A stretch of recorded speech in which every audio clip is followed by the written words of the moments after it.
Hola, ¿qué tal? ¿Cómo están todas y cómo están todos? Bienvenidos a un episodio más de Uno entre Mil. Yo soy Rubén Esponda y como al inicio de todos los episodios, los invito a que nos sigan en las redes sociales. En Twitter estamos como @unoentremilpod. Ahí publicamos todos los episodios, todas las ligas y por supuesto también en Facebook en @unoentremilpodcast. Ahí además subimos, bueno, en las dos redes subimos cachitos y clipsitos de estos videos y también los subo a mi cuenta de Instagram, Rubén Esponda, y en TikTok, Rubén-Esponda, también subimos estos fragmentos de las entrevistas y de los episodios en donde estoy yo solito, y la verdad es que han sido muy bien recibidos y les agradezco muchísimo todo el apoyo a todos ustedes y a todas ustedes. El día de hoy toca un episodio con una gran historia, una historia de vida, una historia de éxito, con una de las mejores actrices que hay en este país desde mi punto de vista. Ya lo vieron ustedes en el título del episodio, Gaby de la Garza. Fíjense que esta entrevista también fue una de las que yo hice para un programa de radio y fue a finales del año pasado, 2021. Esto se está subiendo en julio del 2022 y esta entrevista costó un poquito de trabajo cuadrarla por la agenda de Gaby, porque sí, justo Gaby es una de las actrices más solicitadas en nuestro país. Y a pesar de que fueron 2 intentos fallidos de grabar esta entrevista, Gaby siempre fue muy amable. Y eso lo quiero destacar y lo quiero reconocer. Y Gaby, si estás viendo esto, de verdad, muchísimas gracias por toda la amabilidad y por toda la disposición de darme esta entrevista. Y fíjense que cuando he hecho ya un número importante de entrevistas, no todas están en este podcast, pero pues uno se da cuenta cuando al invitado le interesa, cuando el invitado pone todo de su parte, cuando te pone atención. Y Gaby, digo, además de que es una actriz muy guapa, pues se ve que le metió producción y tenía un aro de luz y puso un tripié y se puso o sea, le metió mucha importancia a esta plática que tuvo conmigo, cosa que yo agradezco muchísimo. Yo notaba cómo tenía el 100% de su atención, porque a veces sucede que los entrevistados pues están en el celular mientras tú le haces una pregunta, que no lo juzgo y no lo recrimino y no lo estoy, no quiero exponer a nadie, simplemente se nota cuando uno está más concentrado que otro. Y Gaby fue una de ellas y la verdad es que se disfruta mucho más así una conversación. Además, bueno, hablamos de muchas cosas. Hablamos, por ejemplo, de la obligación que tiene el actor o el artista para con el público. Si ella se siente obligada a contar historias como Las Aparicio, por ejemplo, ¿no? Que fue una serie súper importante en Cadena 3. Hablamos también de la relación entre la psicología y la actuación, porque si ustedes no lo saben, lo van a descubrir en esta entrevista. Gaby, además de actriz, es psicóloga.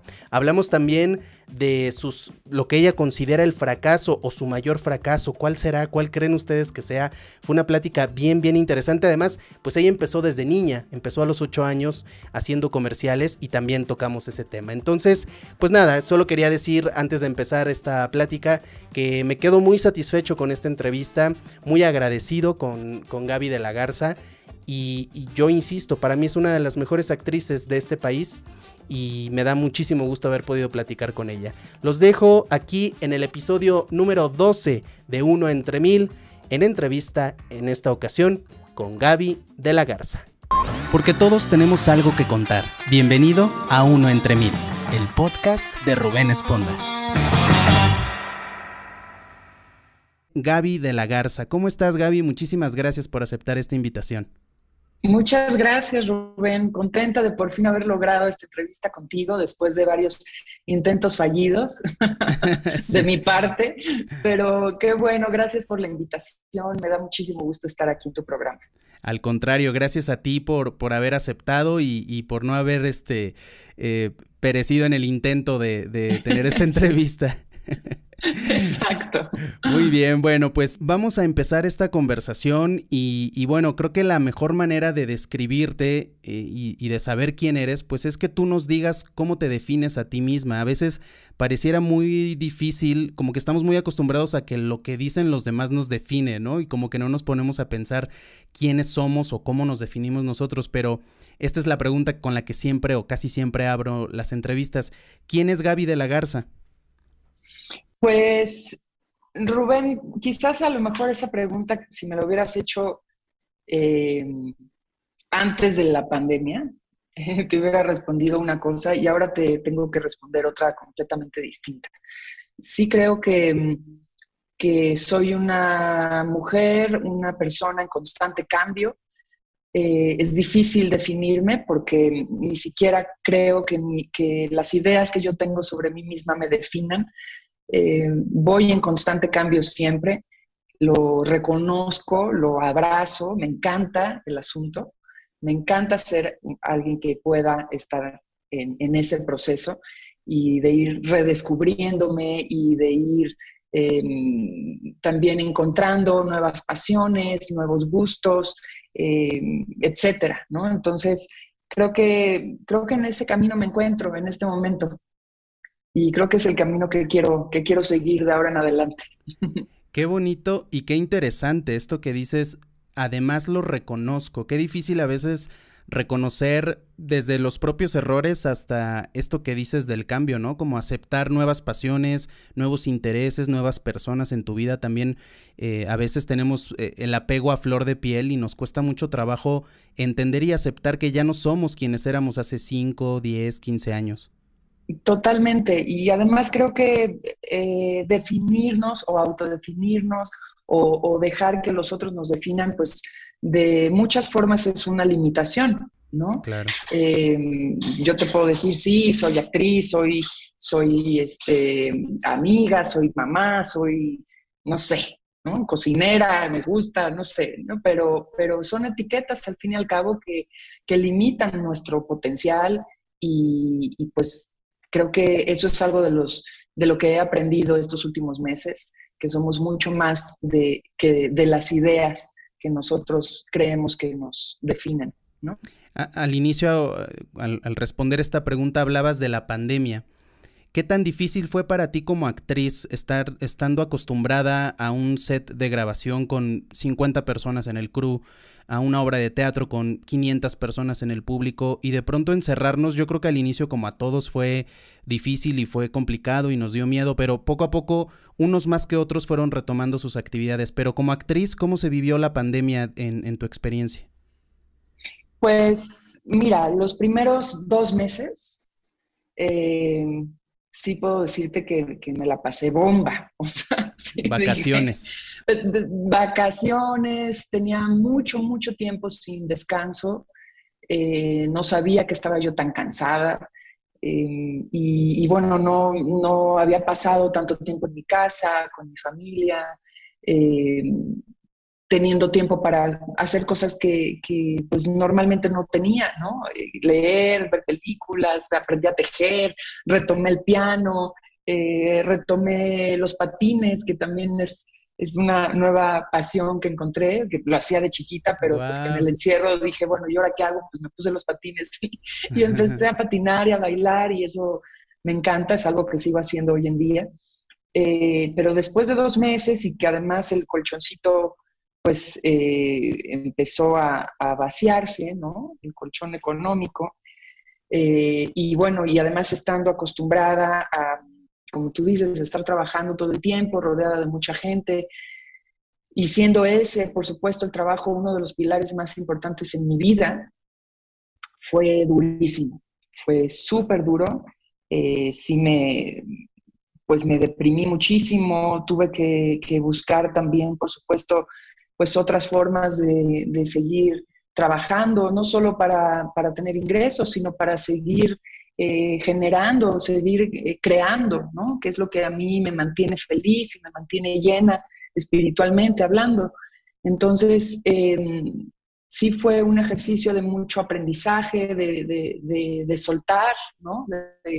De ir encontrando nuevas formas, de no estar como atada a la forma en la que normalmente trabajo o en la que normalmente hago las cosas, sino pues ir creando otras y dejar sobre todo el miedo, escuchando todos los días, a todas horas, que nos podemos morir, que nos podemos morir, que hay que cuidarse, que hay que hacer esto, que hay que hacer lo otro. Y bueno, sí fue también un ejercicio muy profundo y muy consciente también de cerrarle la puerta al miedo, ¿no?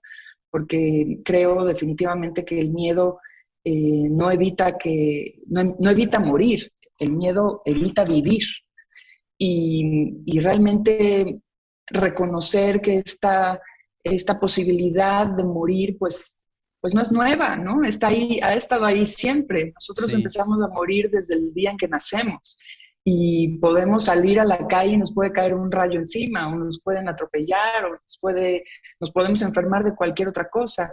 Y nosotros no vivíamos así, ¿no? O sea, uno no se levanta pensando, ay, a lo mejor hoy me voy a morir, que puede ser, pero pues uno no lo piensa porque si no, entonces no vives. Entonces, ha sido un ejercicio muy fuerte, ¿no? No solo en mí y en mi círculo cercano, sino también con la gente que de repente se me acerca o en este tipo de cosas, como en estas entrevistas que hago contigo y otros compañeros y compañeras, pues hablar sobre eso, o sea, de no dejar que el miedo nos domine y nos limite a vivir, ¿no? Que creo que eso pues ha sido de lo más importante. Sí, creo que el miedo sirve para dos cosas, o nos paraliza o nos hace Ujú. movernos y actuar. Elijamos Exactamente. actuar, ¿no? Elijamos que el miedo nos ayude a salir adelante y sí con precauciones, por supuesto, pero tenemos que retomar la vida, ya es justo y necesario. Absolutamente, absolutamente de Sí. acuerdo. Oye, algo que se ha hablado mucho en las entrevistas que has dado para distintos medios y en distintos momentos de tu vida es esta otra disciplina que estudiaste, que ahorita vamos a hablar de la actuación, pero esto de la psicología me llamó mucho la atención porque yo creo que un actor al prepararse o sea, no puedes llegar al set, no puedes llegar al escenario y nada más decir los diálogos que te aprendiste de memoria. Tiene que haber un trabajo o debería, supongo yo, un trabajo de construcción del personaje, de entender la psicología del personaje. Y entonces, al saber que tú estudiaste psicología, más allá de si ejerciste o no, creo que tienes ya no sé si decir una ventaja o tienes de tu lado una gran facilidad para a lo mejor entender mejor los personajes o entender personajes más complejos o tú misma agregarle cositas que tal vez sin esa otra preparación no te funcionaría. ¿Es correcto? O sea, ¿es correcta esta percepción de que ser psicóloga también te ayuda a la hora de interpretar un personaje? ¿O no lo mezclas para Sí, nada? no, pues mira, está mezclado aunque yo no quisiera, porque pues es parte de mi formación, es parte ya de la forma en la que trabajo, en la que construyo, consciente o inconscientemente, ¿no? Yo siempre he dicho que la psicología es una carrera que todo el mundo debería de estudiar, independientemente de lo que escoja para dedicarse en la vida, porque te brinda herramientas primordiales para poder ejercer lo que hagas o para poder conocerte más profundamente, conocer también el comportamiento humano. En fin, o sea, es algo que por supuesto me brinda muchas herramientas. De hecho, cuando yo estudiaba psicología, que estaba también estudiando a la par actuación, en algún momento, pues vi, por ejemplo, la similitud en los dos procesos. O sea, cuando uno está estudiando actuación, pues salen muchas cosas, ¿no? Personales. Y cuando uno va, por ejemplo, a una terapia o a un acompañamiento, a una supervisión psicológica en las prácticas que tú estés haciendo en la carrera, pues también es un proceso muy similar, es un trabajo personal muy similar. Entonces, sí creo que para ser un buen actor o una buena actriz, definitivamente tiene que haber un autoconocimiento profundo, tienes que saber utilizar tus herramientas, conocer tus rangos, conocer tus limitaciones. Y la psicología, por supuesto, pues te ayuda muchísimo en eso, ¿no? Así es que sí es una gran herramienta y una gran ventaja. Y también sé por ahí que en algún momento sí llegaste a pensar en dejar la actuación para dedicarte a la psicología. ¿Qué te atrapó? Porque pareciera que en el papel no son disciplinas que se lleven de la mano. Ahora con esto que nos platicas, evidentemente sí, como dices, aunque no quisieras y aunque no fueras psicóloga, tienes que hacer uso de otras disciplinas, pero uno diría, bueno, la psicología es ciencia dura y es estudio y libros, y la actuación pues es mucho más de creatividad. ¿Por qué te llamaron la atención estas dos disciplinas, estas dos profesiones que a veces pareciera que están tan distantes una de la otra? Pues mira, siempre he estado, Es que las dos son cosas que me encantan. Finalmente yo siempre he estado rodeada de arte, de una u otra forma. La actuación me viene pues desde mi bisabuelo, que también era actor, y luego mi abuelo también fue actor. Los dos grandes figuras del cine de oro, de la época de oro del cine mexicano. Eh, y bueno, mis padres son músicos, mi mamá y mi papá, los dos, mis tíos, mis tías, o sea, eh, tengo tíos pintores, mis abuelas, una de ellas era cantante de ópera, otra era pianista, en fin, toda mi familia por ambas partes son artistas. Entonces, pues era un poco lógico que yo terminara en estos lares, ¿no? Sí, la sangre Sin llama. embargo, exacto, sin embargo, pues la psicología también siempre me ha gustado, siempre me ha intrigado la forma de ser del ser humano, eh, conocerlo, conocerme, eh, me gusta mucho leer, entonces, pues sí, quizás en algún momento pudiera ser que no, o parecer que no tuvieran conexión, pero la tienen toda, en todo momento.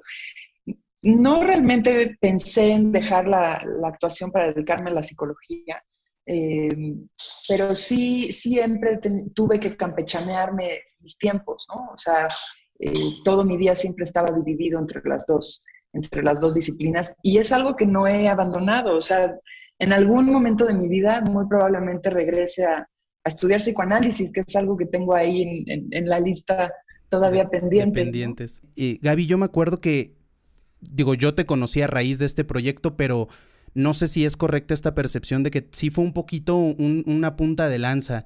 Las Aparicio fue un proyecto bien importante, creo que fue en ese momento Cadena 3, que fue donde hiciste este proyecto, empezaba a tocar temas que no estábamos acostumbrados, que vaya, esta televisora sí como que empezó a romper paradigmas en aquel entonces, no sé ahora, Imagen Televisión sí lo haga, pero creo que Las Aparicio fue un parteaguas en tu carrera, donde muchos te conocimos a partir de ahí. Yo sé que ya tenías mucha carrera antes de eso, pero ayudó a proyectarte más, ¿no? Absolutamente, Rubén. Sí, mi carrera puedo decir que es un antes y un después de las Aparicio.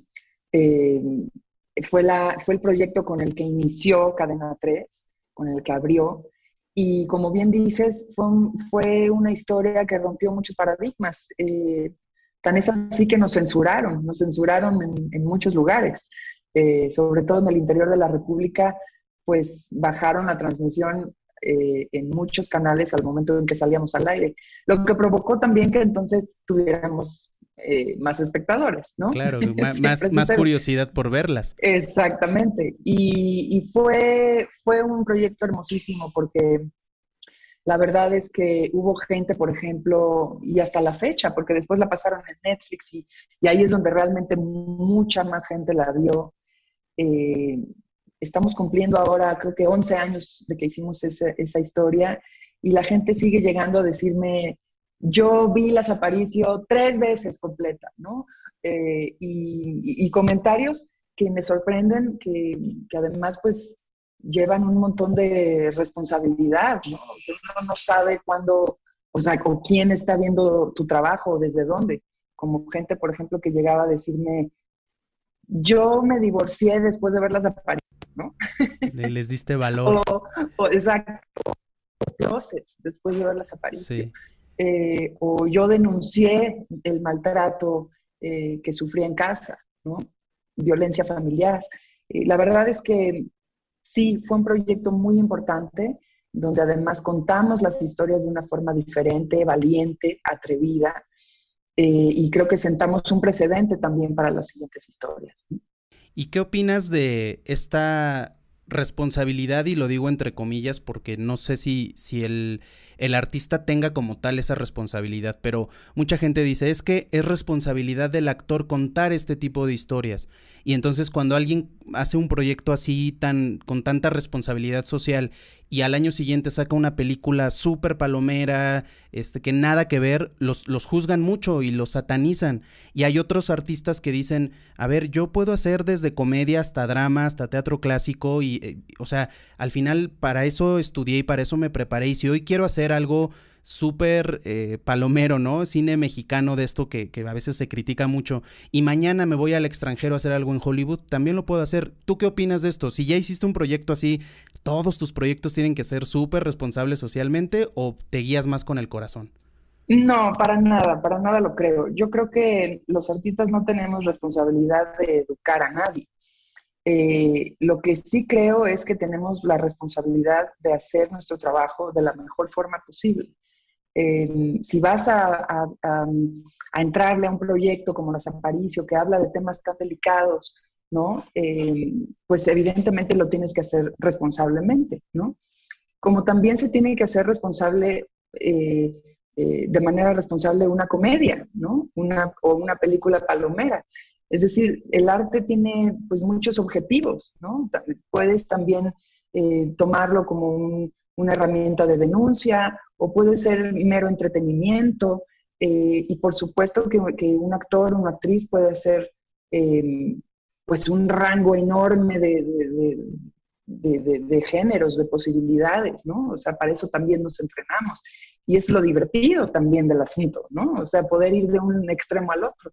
Y también creo que el público es quien tendría entonces la responsabilidad de, si sabe que va a haber una película palomera, pues, a ver, no esperes más que eso, ¿no? Y no exijas, vayan, suena medio crudo y suena medio fuerte, pero sí, o sea, si yo sé que tal actor siempre hace este tipo de películas, ya sé lo que va a pasar, no puedo pedirle más. Si quiero ver algo más profundo, bueno, me informo, veo la cartelera, a lo mejor busco en otro tipo de cines, en otro tipo de plataformas, pero culpar un poco al actor porque un día hizo película mexicana genérica y al otro día hizo teatro independiente súper profundo, bueno, pues creo que más bien yo como público tendría que adaptarme y saber qué quiero ver y saber qué voy a ver. Pues sí, bueno, hay gustos para todo, ¿no? O sea, hay gente que no le gustan las películas palomeras y está en todo su derecho, pero hay gente que sí le gustan. Sí, Y claro. las películas palomeras también tienen su grado de dificultad y también se hacen con calidad y también se hacen seriamente, ¿no? Hay entretenimiento para todos los gustos. Entonces, yo creo que eso no, pues no radica en el actor, ¿no? Radica en lo que como tú dices, pues qué es lo que estás buscando, qué tipo de entretenimiento quieres ver y entonces pues eso vas y lo buscas, ¿no? Pero creo que todo tiene su grado de dificultad, de seriedad, ¿no? O sea, hacer comedia no es fácil, al contrario, mi abuelo me decía, por ejemplo, es mucho más fácil hacer llorar que hacer reír y tenía toda la razón. Entonces, no por ser una película palomera, de comedia, va a ser una película, pues, chafa, ¿no? O sin sustento, o sin profundidad.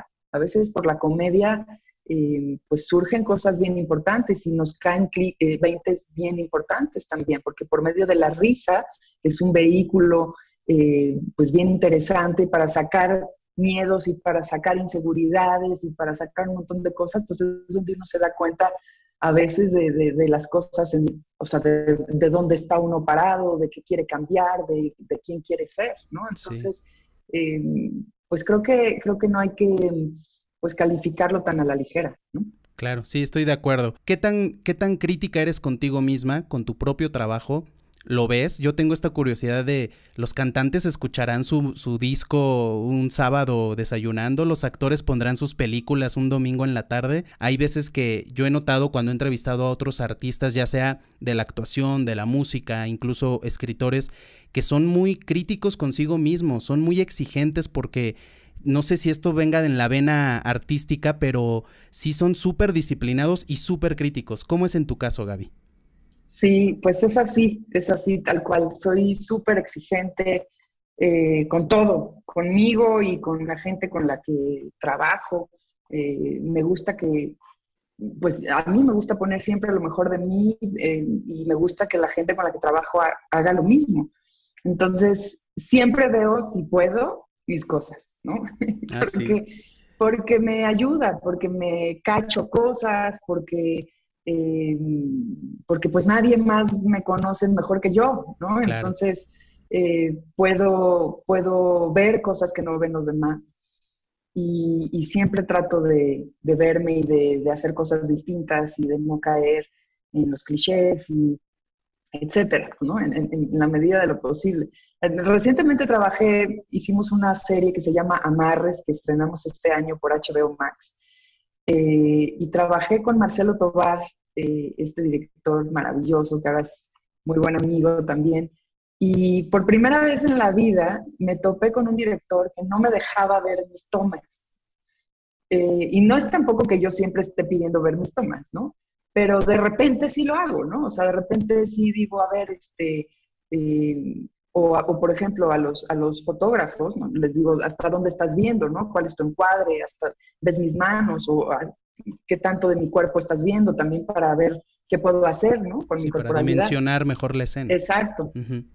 Y a veces lo veo, ¿no? Para ver si yo también quedé a gusto o pido otra toma. Y es la primera vez que me dicen, no te voy a enseñar nada, confía en mí. Wow. ¿Y qué tal esa experiencia? Entonces, pues fue interesante. La verdad es que me gusta mucho aprender nuevas formas de trabajar. No me cierro, ¿no? Al contrario, me gustan los retos, me gusta acoplarme a mis compañeros y a mis compañeras, porque yo también voy encontrando cosas nuevas.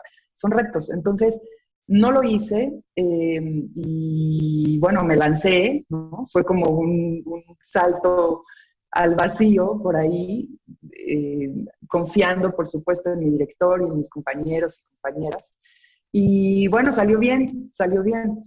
Eh, pero ahora que vi yo la serie y que ya la vi 3 veces, ¿no? Ahora que vayamos a hacer la segunda temporada, bueno, pues ya tengo ahí Y hay una algunas ventaja, cosillas que sí. quiero aprovechar, exactamente. Entonces, sí, siempre estoy buscando verlo. Aunque la otra vez vi un documental muy interesante de este cantante de ópera alemán que se llama Jonas Kaufmann, y él decía en el documental que también él es muy quisquilloso, ¿no? Con sus grabaciones. Y me acuerdo que decía, que contó que cuando él graba un disco, él escucha sus tomas, ¿no? Y entonces va editando los mejores momentos de cada frase, ¿no? De cada canción. Y entonces yo me quedé pensando y dije, creo que eso ya es demasiado. O Sí, sea, porque, porque entonces pierde espontaneidad, ¿no? claro. De repente, pues sí, puedes, por supuesto, cantar un área y que te salga increíble y entonces quieres modificar cierto pedacito nada más, pero frase por frase ya me pareció algo como demasiado mecanizado y creo que también hay que darle cierta libertad a la creatividad y a la interpretación sobre todo, ¿no? Y que también está padre si en ese momento te surgió un sentimiento por hacer tal movimiento, usar tal tono de voz, no sé, ¿no? Está bien, en ese momento así Sí. lo sentiste, no pasa nada. Claro, y que a lo mejor no va a volver a salirte igual y Exacto. ya está ahí la magia, ¿no? Sí, claro. ¿Es cierto esto que empezaste haciendo un comercial desde niña? Sí, sí, sí. Yo tengo una tía que ella siempre iba a hacer comerciales y entonces a mí me llamó la atención. Bueno, nos llevaba, ¿no? A todos los primos y a las primas, nos llevaba a los castings cuando éramos chiquitos y yo fui la única que me quedé por ahí y dije, a mí sí me gusta esta onda. Y sí, mi primer comercial fue de Dulces Tami. Uy. En- Tenía yo 8 añitos y ese fue mi primer trabajo. Y bueno, hice muchos comerciales. Después también empecé a trabajar en la moda. Algunos años estuve trabajando ahí como 7 años, que también me dio la oportunidad de viajar a muchos lugares, a muchos países. Y, y realmente ya como formalmente a trabajar empecé a los 15 años. Empecé como bailarina. ¿Y Esos fueron mis primeros sueldos. qué sentiste la primera vez que te viste en la televisión? Eras niña, me imagino que viste ese comercial al aire y de niño no Ujú. dimensionas todo lo que implica, es más a lo mejor la emoción de decirle a tus amigos en la primaria, mira, salí en la televisión, que realmente entender que era un trabajo y que habías recibido una paga por eso. ¿Cómo fue esa experiencia de niña? Claro, por supuesto. Pues era muy chistoso porque pues obviamente estabas pegada a la televisión con la videocasetera, ¿no? Esperando el Para comercial. en cuanto saliera el comercial, le apretabas para que para poderlo grabar y por supuesto presumirlo por todos lados, ¿no? También hice un comercial, me acuerdo de unas papitas con Luis Miguel. Y Guau. bueno, yo en ese momento tendría, no sé, 11 años o una cosa así. Y pues claro, yo en la escuela decía, yo salgo en ese comercial y bueno, apenas si me veía Sí. obvio, ¿no? Salía ahí atrás en el montón, atrás de Luis Miguel, pero yo me sentía fascinada. Qué increíble experiencia. Yo creo que todas las personas que de alguna u otra manera nos dedicamos a algún medio de comunicación, al arte, por supuesto, siempre lo digo aquí, el cantante quiere que lo escuchen, el locutor quiere que lo escuchen, el actor quiere que lo vean, el escritor quiere que Ujú. lo lean. Eh, Tenemos ahí cierta venita de ego, de protagonismo, pues sí, ¿no? O sea, y no necesariamente tiene que ser algo malo. Finalmente eso es lo que traes ya. Y que tú hayas empezado tan chiquita, a mí me parece algo increíble, porque además creo que tu carrera nunca se ha visto manchada por escándalos o por un proyecto que digas, híjole, a lo mejor sí hay alguno a ti que no te gustó, pues ahora que dices que eres muy exigente contigo misma, pero de eso a decir, este fue un fracaso totote o esto es nadie, o sea, ¿por qué hicieron esta película? Creo que no, creo que tus proyectos han sido bastante bien elegidos en cuanto a la calidad del producto final, pero me interesa saber cómo es el proceso previo a que nosotros lo veamos en pantalla. ¿Cómo eliges tus proyectos? ¿Qué tiene que tener un personaje para que digas, sí, esto lo tengo que hacer sí o sí? Y también algo que muchas veces la gente cree que está mal hablar de esto, pero el tema de lo económico. Uno no puede vivir nada más del aplauso del público, del aire, de lo que sea, ¿no? Necesitamos comer de algo y a lo mejor puedes tener un gran proyecto, pero pues si no te pagan bien, pues muchos no lo aceptan. Y hay quienes dicen, aunque no me paguen, lo haría porque es un gran personaje. ¿Cuál es tu opinión respecto a este tema? Pues sí, ha sido difícil, Rubén. En la medida de lo posible, pues he tratado de hacer cosas que siempre me dejen un aprendizaje, sumen, que lo disfrute también, que vaya yo a trabajar con gente que me caiga bien, que tenga buena vibra, ¿no? Que no la vaya a sufrir, vaya. Sí, Porque siempre, pues cuando uno se involucra en cierto proyecto, ya sea en cine, televisión o teatro, pues exige mucho de ti, ¿no? Mucha energía, mucho tiempo, y bueno, pues ponerlo en un proyecto que no te ilusione o que la vayas a sufrir, pues yo prefiero decir que no, ¿no?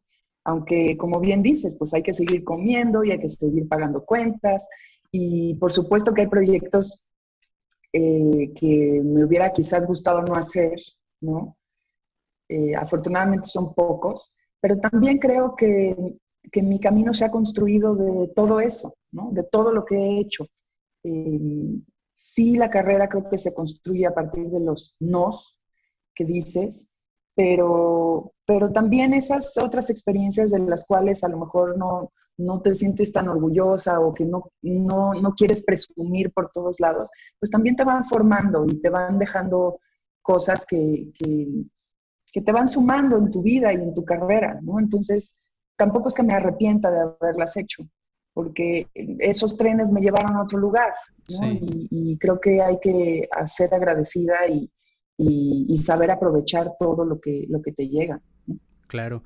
En ese sentido, ¿cuál dirías tú que ha sido el mayor fracaso que has tenido? Si quieres, sin mencionar el nombre del proyecto, pero me refiero como a algún casting, a lo mejor que tú sabes que te equivocaste y no te quedaste, o esperabas mucho de tal película, de tal serie y no llegó ese éxito, porque como dices, al final el fracaso, y lo platicábamos antes de entrar al aire, para que haya éxito tiene que haber fracaso, no puede haber éxito sin el fracaso previo porque entonces no aprendiste nada, y el fracaso nos sirve para aprender.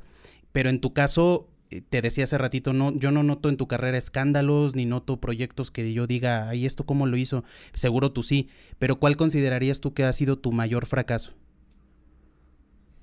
Pues la verdad, Rubén, no creo que haya yo tenido un fracaso. Hay tropiezos, hay Ok, aprendizajes, pero no los tomo como fracasos. Alguna vez, por ejemplo, llegué a un casting, ya había hecho yo el casting y me estaban volviendo a llamar, o sea, ya era una preselección de actrices, ya ujú, estaba más cerca del papel, era una película con un director al que yo admiro mucho y tenía muchas ganas de hacerla. Y me acuerdo que ese día, pues yo no sé qué me pasó y llegué al casting sin haber estudiado la escena, absolutamente confiada, Eh, y pues claro, obvio, no me lo quedé, ¿no? Ujú. Y además me quedé yo con un muy mal sabor de boca porque salí muy enojada, porque dije, bueno, a ver, o sea, ¿cómo llego así a un casting, no? Sin haberme preparado lo suficiente. Y eso fue como muy al inicio y bueno, fue como una bofetada con guante blanco para mí, ¿no? El no confiarse, el no creerse ciertas cosas, ¿no? Y bueno, esto es una lucha continua y hay que prepararse todos los días y fue un gran aprendizaje para mí. Y creo que es eso, no creo en los fracasos, creo en los aprendizajes. Sí, creo que me gustó el término que usaste, son tropiezos, ¿no? Que a lo mejor Ujú, una vez me dijeron, el peor fracaso de mi vida, pues será el día que deje de intentarlo, ¿no? Porque el no intentarlo sí es un fracaso. Y si lo intentas claro. y no lo logras, es un tropiezo, como dices tú. Me quedé pensando, Gaby, en lo que hablábamos de la psicología y que es otra de tus grandes pasiones. Y me surgió la duda de qué otros talentos tienes en tu día a día. Yo me he llevado grandes sorpresas con mis invitados porque uno no se imagina que esa persona que está en la televisión, en la radio, en el cine, de pronto es un super chef o es muy bueno para manejar un go-kart o es muy bueno, incluso actores que son músicos. En tu caso, ¿cuál dirías tú que es uno de tus grandes talentos fuera de la actuación y la psicología? Pues, ¿cuál podría ser? Bueno, pues no sé si es un gran talento, pero me gusta mucho patinar sobre ruedas. Ujú. Se ha vuelto además una terapia para mí, porque sí, cuando uno está patinando es una especie de meditación en donde tienes que poner toda tu atención en el ahora, porque si no te caes, ¿no? Claro. Entonces, puedo estar horas patinando, es un gran ejercicio, siento que me limpio porque sudo muchísimo y el bailar además es un disfrute para mí. Entonces, patinar puede ser uno de ellos. Perdón, Eh, ¿patinas en patines de línea o de cuatro ruedas? Pues prefiero los de cuatro ruedas, tengo los dos, pero prefiero los de cuatro porque es más fácil bailar con ellos. Ok, Los de línea es más para ir a como de distancias y hacer velocidad, otro sí. tipo de trucos, exacto. Pero me gustan más los quads, que son los de cuatro ruedas. Y bueno, he regresado al piano también, mucho tiempo lo estudié y mucho tiempo lo toqué, lo dejé también hace mucho tiempo y ahora en la pandemia, en el encierro, lo retomé. Y bueno, me gusta también cocinar, lo Mira. disfruto porque no lo tengo que hacer todos los días. Yo creo que por eso. Entonces, cuando me pongo a cocinar, sí es algo que disfruto muchísimo. Qué bien.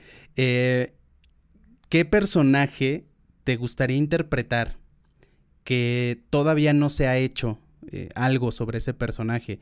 Porque, no sé, pongo un ejemplo, Frida Kahlo, bueno, pues ya hay muchas cosas y muchas referencias y una película que hizo Salma Hayek, la más famosa de Frida Kahlo. Pero ¿qué personaje tú dices, es que nadie ha hablado de esto? ¿O qué temática también te gustaría abordar en un proyecto que si tú tuvieras todos los recursos dirías, yo hago esto? Me encantaría poder hacer la vida de Isadora Duncan, por ejemplo, que fue la primera bailarina contemporánea, de danza contemporánea. Ujú. Yo me acuerdo que leí su libro cuando era adolescente y me marcó muchísimo. Era el momento en que además yo estaba estudiando danza contemporánea, entonces me pude identificar en muchas cosas con ella. Y sería una oportunidad también para juntar esas dos carreras que también tengo, ¿no? La danza y la actuación. Entonces, quizás esa podría ser un gran proyecto, una gran Sí, historia. sí, estaría muy interesante. ¿Has dirigido alguna vez? Todavía no, quizás lo haga en algún momento, sí es algo que me llama mucho la atención. Y bueno, también es algo que en los pendientes Sí, dirigir. te lo pregunto porque estaba viendo que también eres empresaria teatral o que has participado en teatro en ese sentido. ¿Sí va por ahí o no es correcto esto? Sí, Porque, sí, sí. Me gusta producir también, me gusta armar mis propios equipos, escoger el texto, escoger a quién la va a dirigir. con quién voy a trabajar en el escenario, o sea, en fin, todo el equipo. Y bueno, sí, he tenido la oportunidad de producir otras cosas. Las Analfabetas es una de las obras que más me ha gustado y que he podido llevar a otros países también. Es un texto chileno y que pudimos hacer en muchos lugares. Así que sí, la producción me gusta mucho. Estoy recientemente estudiando también guión cinematográfico porque también me gusta escribir. Entonces, Wow. pues ahí la llevo, explorando nuevos caminos. Yo creo que a este paso va a haber una película que diga escrita por Gaby de la Garza, dirigida por Gaby de la Garza, actuada por Gaby de la Garza. Es que a mí me parece bien interesante eso porque yo lo hago la analogía con la radio, ¿no? Que es a lo que yo me dedico. Cuando entras a ese mundo, de pronto dices, bueno, no solo es el locutor que yo escucho, hay un productor, hay un escritor, o sea, hay miles de puestos. Y en el cine, en el teatro, en la televisión, pues más, ¿no? Son equipos mucho más grandes de trabajo. Y me parece muy interesante que haya muchos actores que sí trascienden, o sea, de pronto se vuelven productores, directores. Por ejemplo, Gerardo Quirós ya no actúa, ya hace pura producción y ya ni siquiera dirige, él invierte y tiene su teatro y sus funciones. Y a mí me parece bien interesante eso porque creo que el arte da para eso y más. Y al ser, es como, insisto en lo de la radio, yo a veces grabo el programa o grabo cualquier cosa y percibo ciertas cosas, ¿no? En la plática. Cuando se produce o se postproduce, se perciben otras cosas de esa misma conversación. Y cuando sale al aire y lo escucho en la radio, percibo otras cosas todavía más. Y creo que a ustedes les pasa lo mismo. Al ser directores o productores, van a fijarse en cosas que como actor porque no es tu responsabilidad en ese momento. Entonces a lo mejor va desde esa luz está mal acomodada hasta el guión, como este personaje no diría esa palabra. No sé, a mí se me hace bien interesante y tiene que ver justo con la psicología también. Totalmente, totalmente. Yo también creo que, pues ya que vas conociendo el oficio, Rubén, y vas pues sumergiéndote, ¿no? En todo lo que implica hacer una historia para cine, teatro, televisión, pues es interesante también meterse en los otros canales y explorar y aprender por ahí, ¿no? Y aprender, justamente, sí. Y decías hace ratito lo de las nuevas formas de trabajo. ¿Te ha tocado esta transición de la televisión común y corriente que todos conocimos a las plataformas de streaming? Y haces muchas series para estas plataformas, nos mencionabas la de HBO, hay algunas en Netflix también que están ahí en las que participas. ¿Qué diferencias encuentras tú entre la televisión de antes y la televisión de ahora? Que muchos dicen, las series es cine, es como hacer cine dividida en 10 partes. Pues sí, un poco sí, ¿no? Depende también del proyecto, por supuesto, pero al haber tantas plataformas ahora, pues sí se abrió un camino que antes no existía, sobre todo para los cineastas, ¿no? Sí son peliculitas, sí, de tener en la mejor de las suertes, ¿no? Porque también existen las teleseries, que bueno, que les dicen series, pero siguen siendo telenovelas, y se dicen teleseries porque, bueno, de alguna u otra forma sí se adaptó el formato, la forma de escribir es distinta, o de contar la historia, se ha ido mutando, se ha ido cambiando esta forma de abordar las historias, ¿no? Porque también creo que el público ha ido cambiando, afortunadamente. Está también exigiendo más calidad en los contenidos, más calidad en las historias, porque también tenemos acceso, pues, a los contenidos extranjeros y comparamos, ¿no? Cosa que está increíble porque elevamos la vara. Claro. Eh, pero sí, bueno, exige mucho más. La calidad creo que también ha mejorado muchísimo. Y sin demeritar tampoco, pues, la telenovela, ¿no? El melodrama común con el que todos hemos crecido y que sigue funcionando, ¿no? El melodrama no es un sinónimo de algo chafa, sino simplemente un género y que bien hecho funciona y entretiene y es muy aplaudible, ¿no? Pero volvemos a lo mismo que estábamos platicando hace rato, es cuestión de gustos y afortunadamente hay para todos, ¿no? Sí, para todos El tenemos... público y para los realizadores. Claro, y siempre lo decimos aquí, de entre todas las opciones que tenemos hoy en día, contando internet y medios tradicionales, en tu caso, encender la televisión y poner tus proyectos, se agradece muchísimo, porque entre más opciones es más difícil mantenerse y es más difícil posicionarse, y yo creo que En tu caso particular tiene mucho que ver ya la trayectoria, el prestigio, y como te decía al inicio, yo veo algo donde estás tú y yo sé que va a ser un proyecto interesante. Entonces creo que también es un poquito ahí la recompensa de tantos años de trabajo, porque ya lo decíamos, empezaste bien chiquitita, eras una niña. Sí, sí, Rubén, pues muchas gracias. Pues eso es lo que he tratado de hacer, ¿no?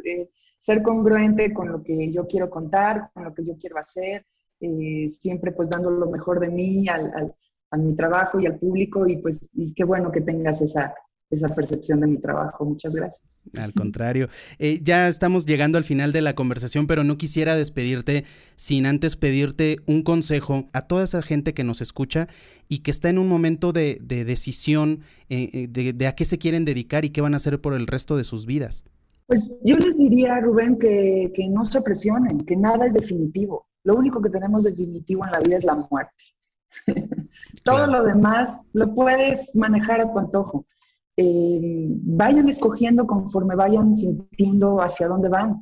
Y si al final resulta que no es por ahí, escojan por otro lado. No va a ser una pérdida de tiempo. Todo lo que hagan en la vida les va a sumar. Todo lo que hagan en la vida les va a servir de una u otra forma. Y hagan siempre lo que les haga felices. No lo que les digan los demás, no lo que les diga tu mamá o tu papá o el sistema o tu jefe o nadie. Hagan lo que les dicte su corazón. Porque al final del día eso es lo único que nos vamos a llevar, ¿no? La satisfacción de haber sido felices. Exacto, y hay que trabajar en lo que a uno le gusta, porque si no, entonces perdemos el sentido, ¿no? Sí. Perdemos las ganas de hacer las cosas y entonces vivimos para trabajar y así es cuando empiezan a fallar las cosas, ¿no? Entonces, hagan siempre lo que les guste, háganlo con libertad y luchen por ella siempre, más en estos tiempos. Sí, es muy importante. Por último, ahora sí ya, en una sola frase, ¿cómo definirías tu vida? Después de todo esto que hemos platicado, todos los proyectos que has hecho, todo el cariño que la gente y que el público te da con tus proyectos y con tu forma de hacer arte, ¿cómo definirías tu vida en una sola frase? La vida es un juego y hay que disfrutarla. Y divertirse, ¿no? Qué bonito. Y divertirse, exacto. Hay que divertirse. Sí. Esa es mejor palabra, Rubén. Claro. Muy bien, pues estamos llegando ya al final de la conversación, Gaby. Te agradezco muchísimo que hayas estado aquí. Tenía muchas ganas de platicar contigo, de conocerte y de que estuvieras en el programa, porque de verdad creo que tu talento es de lo más rescatable que hay en el medio. O sea, creo que sí destacas muchísimo. Sin ser mala onda con otros compañeros actores y actrices, pero creo que eres de estas actrices garantía que a este paso creo que vas a terminar teniendo una carrera completa y llena de éxitos, y te agradezco muchísimo que estés aquí. Me siento muy afortunado de platicar contigo. Ay, pues lo mismo te digo, Rubén. Muchísimas gracias por abrirme tus micrófonos. Muchísimas gracias a la gente que nos escuchó. Muchísimas gracias, Rubén, por el espacio. Perfecto. Gracias a ti, Gaby, de verdad. Les agradezco mucho su sintonía. Recuerden que nos pueden seguir en las redes sociales. Yo me despido, no sin antes recordarles que deben comer frutas y verduras, por favor. Aliméntense sanamente. Muchísimas gracias. Hasta la próxima. Gracias por escuchar Uno entre Mil, el podcast de Rubén Esponda, porque todos tenemos algo que contar.